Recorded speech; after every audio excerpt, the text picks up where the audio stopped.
Production funding for Behind the Headlines is made possible in part by the WKNO Production Fund, the WKNO Endowment Fund, and by viewers like you. Thank you. Pipelines, COVID, bail reform, and much more tonight on Behind the Headlines.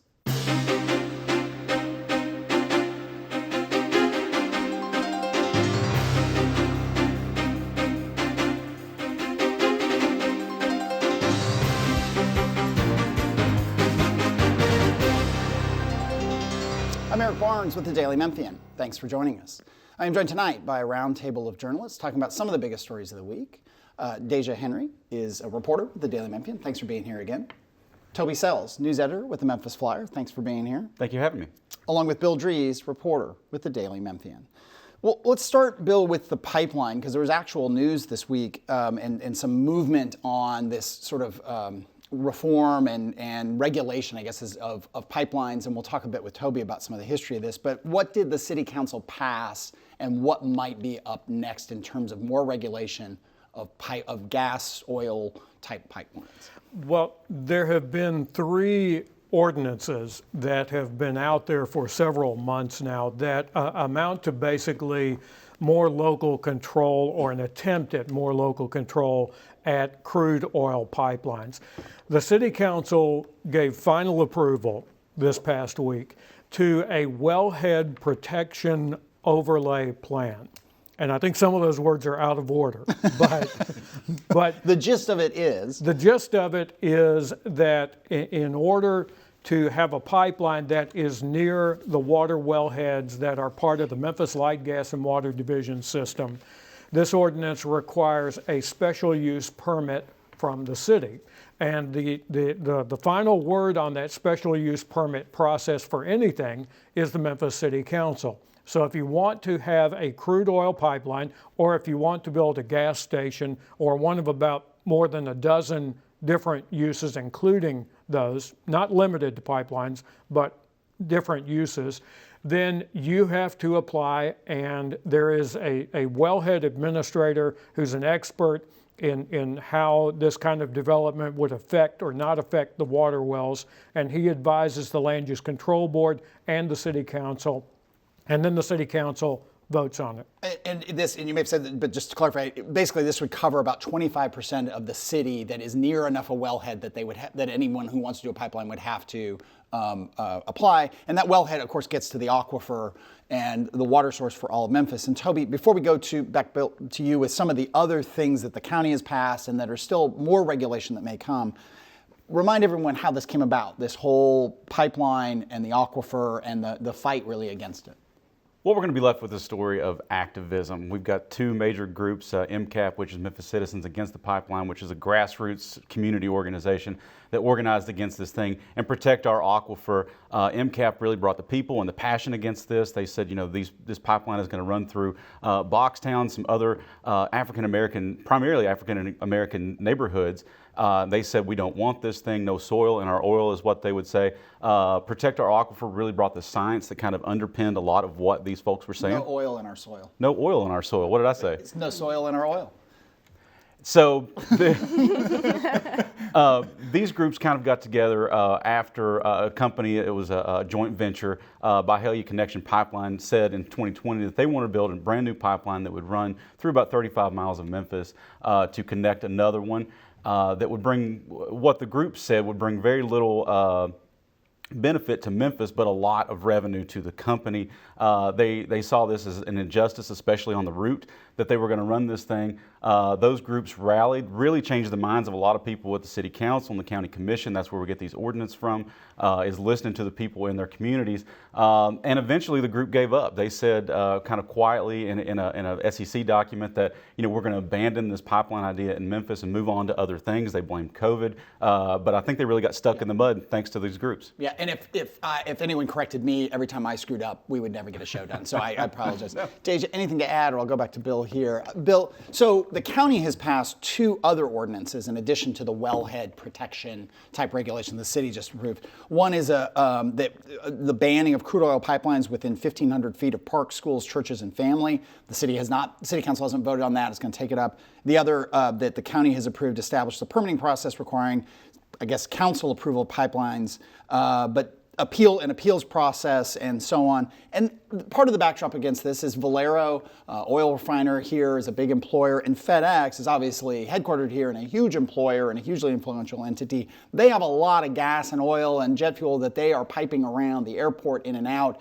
They are, I guess maybe we term it as watching this very closely, which weighs heavily on many, if not all, city council members and so on. Yes, and in the case of Valero, Valero had a specific interest in Byhalia Connection because one of the ends of the hookup for that pipeline was going to be the Valero refinery in southwest Memphis. The other two ordinances are specifically about crude oil pipelines, and that was the problem for the city council's attorney, Alan Wade, who basically picked the best of the three, the one that he thought was the most legally defensible. The other two, Wade doesn't think are defensible, but the council has not dismissed those, has not rejected them. They could come back to them, and indeed will come back to one of them, the 1,500-foot setback, which is a joint city-county ordinance at the first meeting in October, and we'll see if the votes are there. The vote on the wellhead protection overlay was a unanimous vote. If there are votes on the other two, I don't think they're going to be unanimous votes. Okay. So coming up in, say again, when the next The first meeting in October, the council will take up one of the other two, and there'll be more discussion on this. Okay. We'll shift to COVID, and Deja, we'll start with the COVID and school, COVID as it relates to schools. And there was the federal judge, I believe it was Judge Lippman, ruled that the K through 12 mask mandate in Shelby County is lawful in the schools. What more do you know, and where are we going with mask mandates and masking and just COVID generally in the schools? I mean, as far as the court case is pretty much settled unless the governor decides to appeal, which I have seen no indication that he will do. But just to give some context on that, so the governor issued an executive order last month basically saying that parents had the choice to opt out and that parents were the people who needed to make the choices for their kids. And in SCS, in Shelby County Schools, the administration basically said that we will continue with our mask mandate and pushback. And there was a lawsuit from some other, from parents who had students in Shelby County, not in Shelby County Schools, but in the county, and had some disabilities, and basically said that it violated the Americans with Disabilities Act and gave a sort of separate but equal logic against wearing masks in schools. And we had Dr. Doris Ray, the superintendent of Shelby County Schools, on last week, as well as Angela Whitelaw, deputy superintendent. We talked a bunch about COVID, and they clearly are very strong advocates for kids masking up. And I asked them, or we both asked them, would you like to see a vaccine mandate? And Dr. Ray sort of smiled and laughed and said, look, I don't want to get into the politics of this. It was very clear that they would more than welcome a vaccine mandate for staff and students, it seemed to me. Other things you're seeing, you did in terms of how COVID is impacting the schools, the schools are, the case rates are not terrible, I think. I mean, we hate to see any cases, but they're given what is the size, 110,000 students and 14,000 employees just in Shelby County Schools. They've had pretty modest case rates, so they're doing a pretty good job on that. But they are quarantining students when they've been exposed or when they test positive. That brings up the whole issue of a huge percentage of SCS students are on free lunch programs, sometimes 1, 2, 3 meals a day. Talk a little bit about a story you did on that. Yes, so Shelby County Schools is basically providing meals for students who are in quarantine so parents can drive up to the school. It's a contactless sort of drive-through method of picking up meals, and they get a free, they get a breakfast and a lunch, both cold lunches, and parents can go and do that between 9 and 9:30 each morning. Yeah. We'll stay with COVID, Toby, and talk a bit about the numbers overall. We've obviously been living through this this Delta variant and this spike in cases. Where do you see us? Because you do spend quite a bit of time with the numbers. I do, and have since March 2020. Unfortunately, Delta got me back into the numbers. I recently did a story on COVID overall. Spoke with a lot of infectious disease experts at St. Jude who told me that we're probably close to the peak of this Delta variant. Things will start to taper off here in the fall. May see a small spike in the winter, but then it might turn endemic as we hit spring 2022. But I have seen the numbers. If you'll go with me just a minute, we had beginning of July, our 7-day rolling average was in the 20s. Then Delta took off, and then a month later, we had a pandemic record high of about more than 1,000 cases on that rolling average.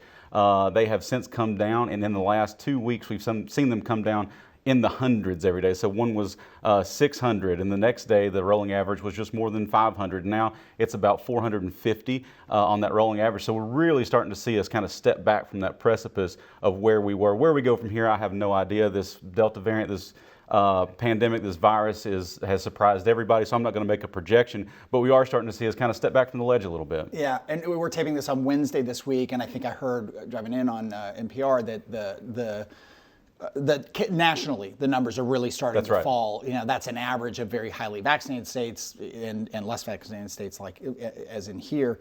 And it's the mix, right? It's we've got people that have been infected and people that have been vaccinated. Those together are kind of bringing us back from the ledge a little bit. And I heard the same NPR story that you did, and they said we might not see a winter spike because there have been so many infections and so many vaccines working together. We might not see it. This might actually be the end of it. I'm putting you on the spot. Are you tracking the vaccine numbers? I mean, they did jump for part of this in reaction to what was going on, but have they fallen back down in terms of vaccines? Yes, they have slightly, and so about a month ago we were tracking at about 1,600, 1,400 vaccines per day. That number's down around 1,300 ish these days, and I kind of did some for my story some kind of napkin math and looked at it. If we were in the 1,500s every day and we kept that up, we would be to our goal of 700,000 people vaccinated by January. So, that's a great goal, and that's a huge goal but we probably won't get there, but well, we don't know, in part because there's a bunch of mandates that the federal government put out, on big the Biden administration is rolling out these mandates that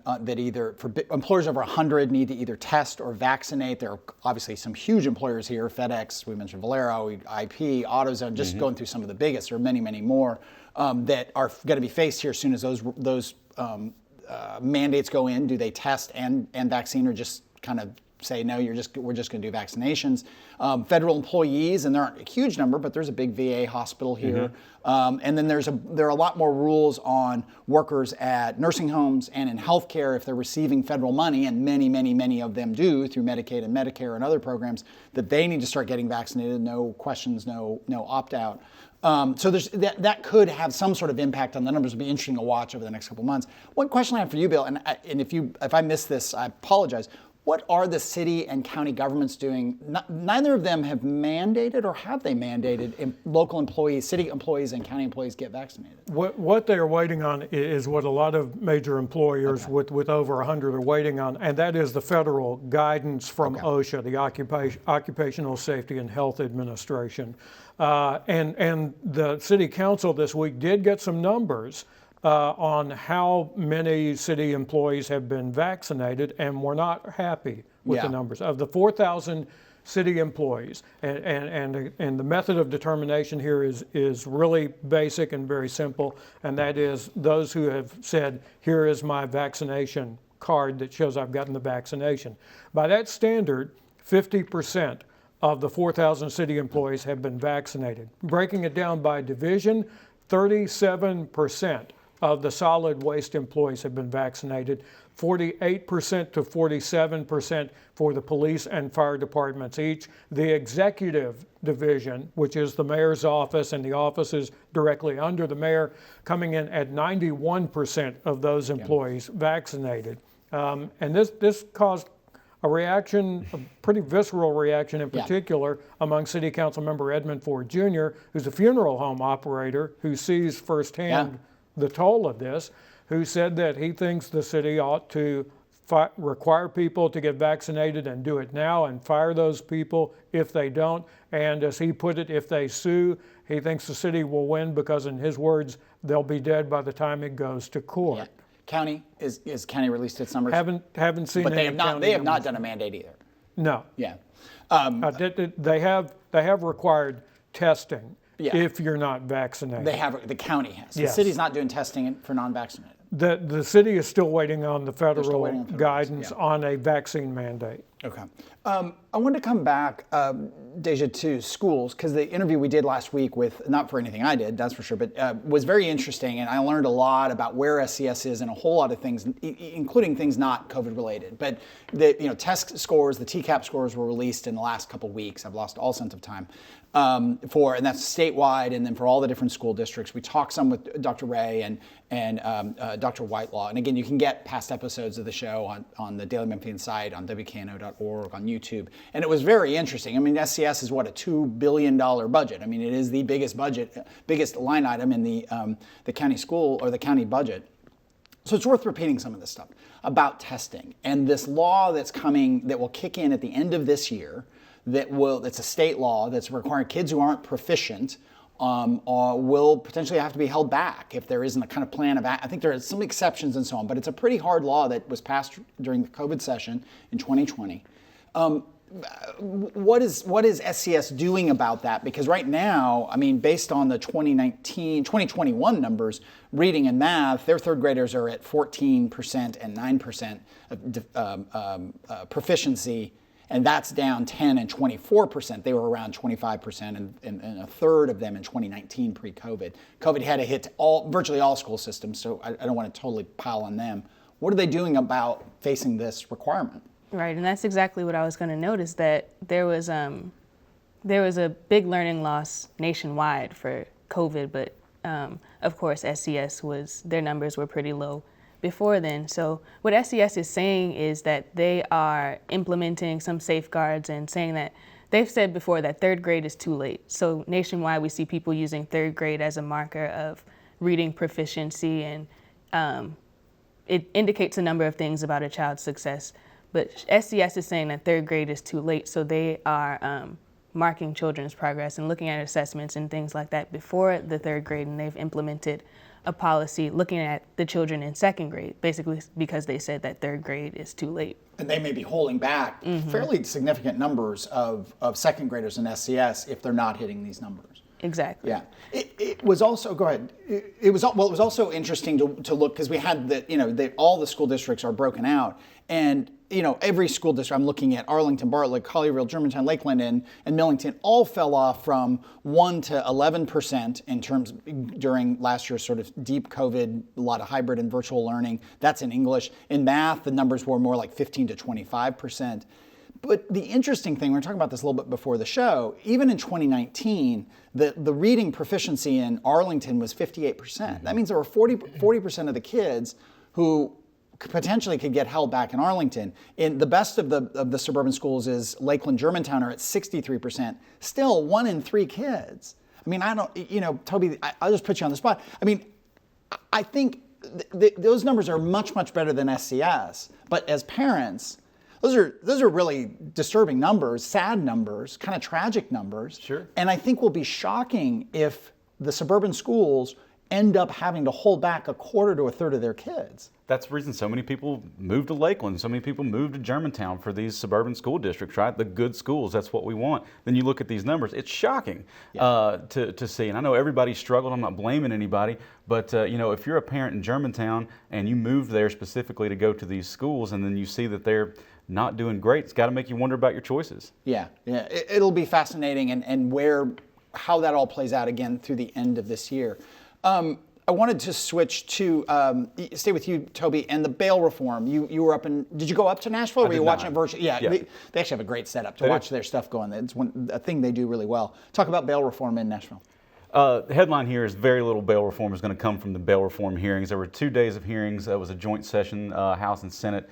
They brought in a lot of law enforcement officers, district attorneys. They also brought in on the second day a lot of people in the bail industry to speak about these things. What they really did, this is one of the classic summer study sessions of the legislature, to look at our system, see what needs to be changed, if anything needs to be made changed. So it was a lot of kind of bail 101 for a lot of these legislators. The thing that really intrigued me was the second day when they brought in these people from the bail industry and the way that they talked about just people in general, and then also the people that might need bail services or might come in contact with the criminal justice system. The leader, the executive director of the American Bail Coalition said, just offhand, I am just now back from lovely California where it smells like smoke and homeless people. To a statement to which no one batted an eye in the room or said anything, said that's a crazy statement. Please don't say that. They just went right along with that. Later in testimony, the West Tennessee leader of the Tennessee Bail Bondsmen Association, he said that criminals, he compared them to pests in your garden and said we need to rid these out of our garden or they're going to spoil the crop. And he said something that, if we've got these 5% that are making trouble, we need to cull them. His words, we need to cull them, get rid of them, because they're giving the 95% of us a bad name. And just these callous ways that they talk about people in general, and especially that the people that they serve, and again, with no legislator batting an eye, it really gave me pause to how these people are taking this information in. And there certainly was not ever a mention of reforming the money bail system to say, we know that people with money get out of jail and the people that don't have money stay in jail. Over the years, Bill, we've done a lot of shows on criminal justice reform, and we've had people on, I think, all ends of the spectrum. I think, Bill Gibbons, former local district attorney, former state Department of Safety, thank you. Josh Spickler, who comes out of the Public Defender's Office, an advocate for a tremendous amount of criminal justice reform, including bail reform, others. It is striking that what Toby relays misses the nuance that I feel like I'm not saying things have been perfect here, or the debate has been perfect, but in general, at all sides of the spectrum, the people we've had here at this table agree that the small percentage of people who are doing violent repeat offenses, they need to be treated in a certain way, and they need to be not locked away necessarily, but they can't just get out for free.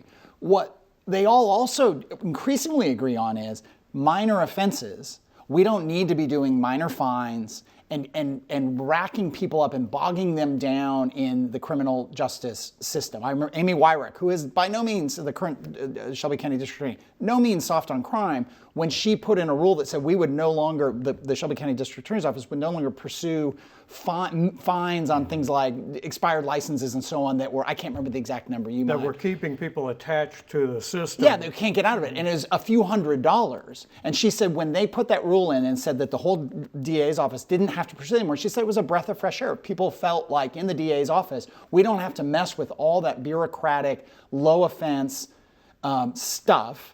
My word, not hers. We can focus on the true criminals. And the tone deaf, and all of them will say we would like to have better laws from the state that are more reflective of where our problems truly are in Shelby County. It's a balance.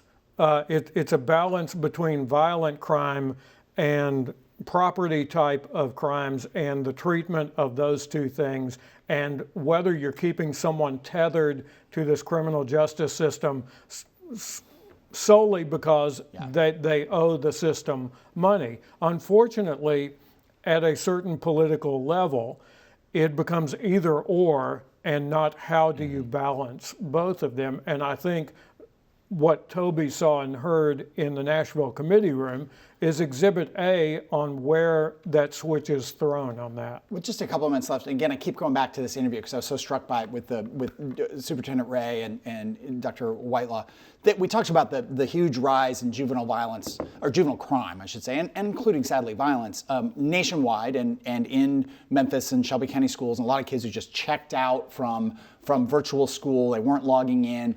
What did you take from that? It was rushed. We could have done a whole show with them on this, but we talked a bit before, at the end of the show, and then after we stopped taping, about SCS has some processes to refer truant and delinquent and problematic kids to the justice system, but it was murky to me. I don't know what you thought. Mm-hmm. Basically, what I got from what Superintendent Ray was saying, and he is meeting with the sheriff's office this week to discuss what is the root cause of these problems with juvenile crime and truancy here in Shelby County. And we know that we see significant numbers of poverty and different things that could factor into that. So what I got from that was that Superintendent Ray is trying to look at different causes and things that would affect the root of this issue.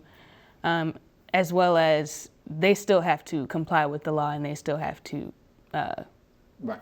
do what they're required to do. Right. Yeah. To that end, we have Sheriff Floyd Bonner on the show. Next week, we'll talk to him about how he interacts with Shelby County Schools. We'll talk about the jail. We'll talk about, they've got some funding, like a lot of these government entities from the federal government. In last bit of news, all I know, I have a bullet point that says, Toby says there's marijuana news, ask him. And so there's news about marijuana. The State Medical Cannabis Commission gets underway, has its first meeting next week, October, in Nashville. We've seen these commissions kind of before. One in 2017 studied the heck out of the issue, didn't really get anywhere. But this commission is going to kind of set up what our cannabis infrastructure would look like here. But we're not going to do anything unless the federal government takes marijuana from the Schedule I. And so that's the basement of this thing. So probably not going to see a lot of movement. Can Biden just do that, or does that have to go through Congress? I'm not sure, to be honest with you. I put you on the spot there. But okay, Thank you. Appreciate it, Deja, Bill. Thank you all. And again, thank you for joining us. You can get past episodes of the show at WKNO.org. You can search Behind the Headlines on YouTube, or you can get the full podcast of the show at the Daily Memphian site, iTunes, Spotify, or wherever you get your podcasts. Thanks. Join us again next week.